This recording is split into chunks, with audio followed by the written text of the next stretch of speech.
একসময় একটি সবুজ বনে অলি নামে একটি জ্ঞানী বুড়ো পেঁচা বাস করত। অলি তার প্রজ্ঞা এবং দয়ার জন্য বহুদূরে পরিচিত ছিল।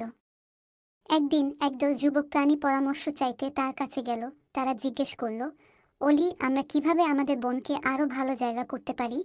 অলি এক মুহূর্ত ভেবে উত্তর দিল, একতা ও দয়ার মধ্যেই রহস্য নিহিত আছে। তোমরা যদি একসঙ্গে কাজ কর এবং একে অপরের প্রতি শ্রদ্ধার সাথে আচরণ করো, তাহলে বনের বিকাশ ঘটবে। অলির কথায় অনুপ্রাণিত হয়ে প্রাণীরা তার পরামর্শকে কাজে লাগানোর সিদ্ধান্ত নেয়। তারা বন পরিষ্কার করতে, নতুন গাছ লাগানোর এবং প্রয়োজনের সময় একে অপরকে সাহায্য করার জন্য একসাথে কাজ করেছিল। সময়ের সাথে সাথে বনটি একটি স্বর্গে রূপান্তরিত হয়েছিল, জীবন এবং সৌন্দর্যে ভরপুর। প্রাণীরা সম্প্রীতিতে বাস করত, জানত যে একে অপরকে সাহায্য করে তারা নিজেদেরও সাহায্য করছে।